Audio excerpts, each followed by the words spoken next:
జగన్మోహన్ రెడ్డి గారు రిషికొండ ప్యాలెస్కి రెండోసారి తనివి తీరా చూడటానికి నేను వెళ్ళారు కదా, మొదటిసారి కాదు కదా.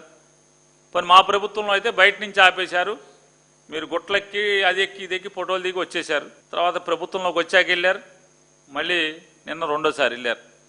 అంటే మోజుబడి రెండోసారి చూడటానికి వెళ్ళారు. ఎందుకు వెళ్తారు? 2-3 సార్లు ఎందుకు వెళ్తారు ఎవరైనా? దానికి వెళ్ళే బదులు మీరు విశాఖపట్నానికి పెద్ద ఘనకార్యం కదా, స్టీల్ ప్లాంట్ నిలబెట్టారు కదా, మరి స్టీల్ ప్లాంట్ చూడటానికి వెళ్ళొచ్చు కదా మీరు. ఎందుకు వెళ్ళా? ఖాళీగానే ఉన్నారుగా. జగన్ గారు రుషికొండ ప్యాలెస్ అంతా మొత్తం తిరిగి అక్కడే మీ ఎమ్మెల్యేలు సమావేశం పెట్టుకుని ప్రెస్ మీట్ పెట్టి మొత్తం తిరిగి అంగుళం సీలింగ్లు కానీ అన్నీ చూసుకొచ్చారు కదా, మొత్తం అన్ని బిల్డింగ్లు చూశారు కదా. దాని బదులు ఆల్రెడీ అంతకదం చూసి వచ్చారు కదా మీరు.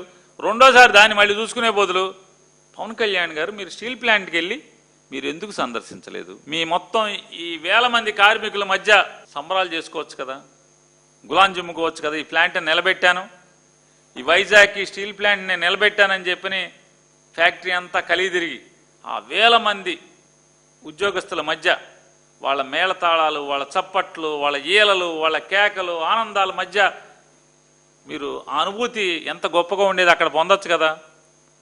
మీరు విజయం సాధించిన చోట మీరు మీ ప్రభుత్వం అక్కడికి వెళ్లకుండా మీరు ఇక్కడికి ఎందుకు వెళ్ళారు?